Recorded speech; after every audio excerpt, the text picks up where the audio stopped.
Hi, it's Diana Burris with B Realty. I am here today with Gwen Pritchard. Gwen, you work for? I work for Equity Bank.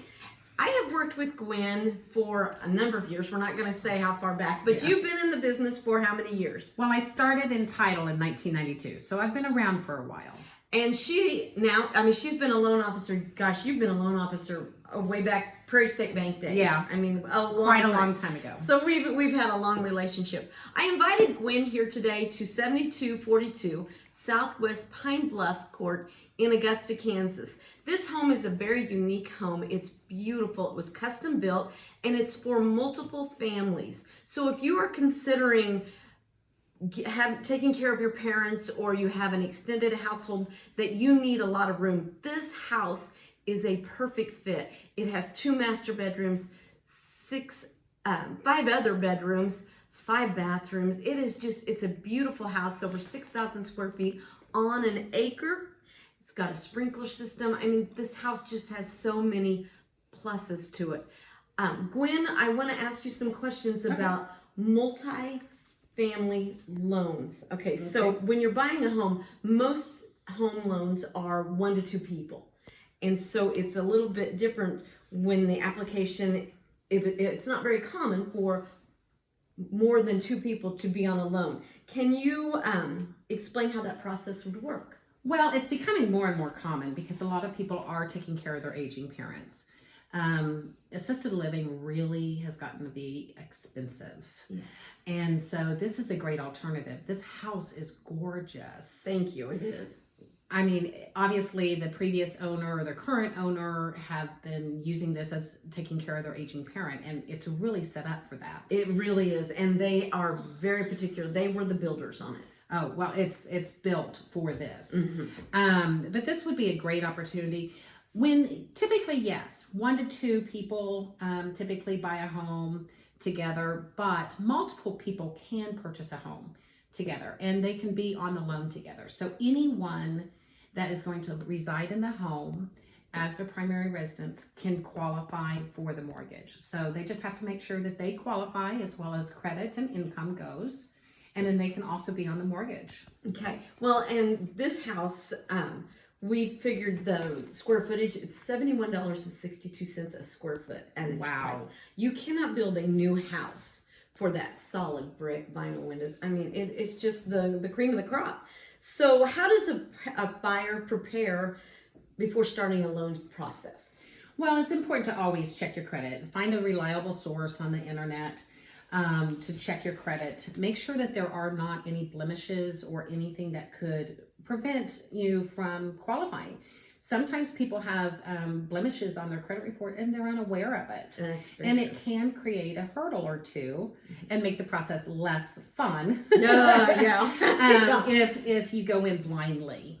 Okay, well, cool. Are there any special programs set up right now for multifamily dwellings?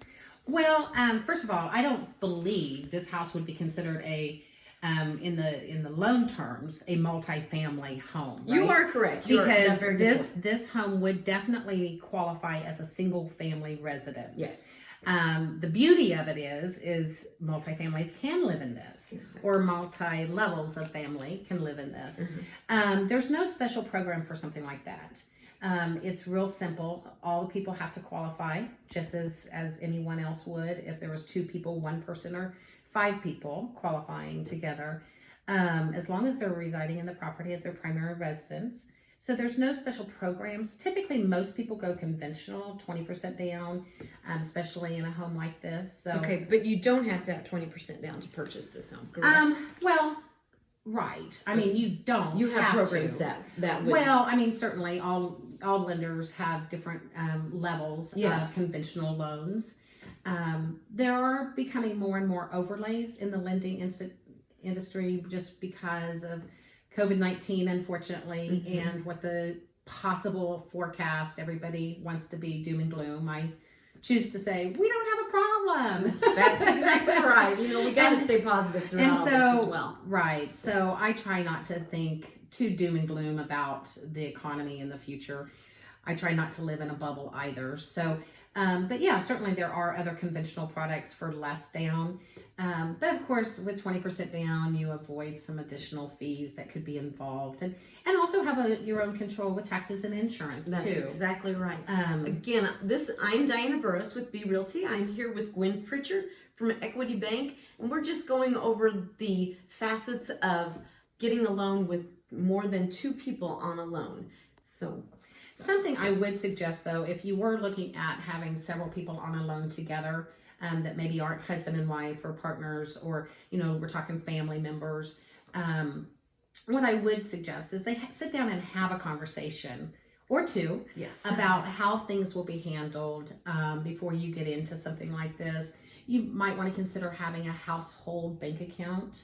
Very good point. That you would, everybody would contribute what has been agreed upon between all parties involved, and use that to make your mortgage payments. Because of course, anyone that is on a mortgage, or I should say on a promissory note, they are required for this loan. Yes, so they're responsible. Right, they are Yes. responsible for That's this. exactly So. right.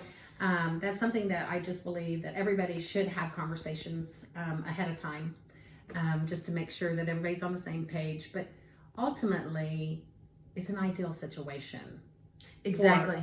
for having your aging parents. I would have loved, if my parents were still here, that would be a perfect situation. It is such an opportunity to have that, and the price of this home and the payment that it would require is so much less than what I have done research on what it cost to have your parents in a skilled facility or a nursing home. So if you have any questions about this, please give Gwen a call. She's at Equity Bank. Would you like to give your website or your phone number? Sure. My direct phone number is 316-779-1627. Thank you. Thanks for watching. If you have any questions, you can always contact me. I am around and I would love to help you. Thanks for watching. Bye-bye.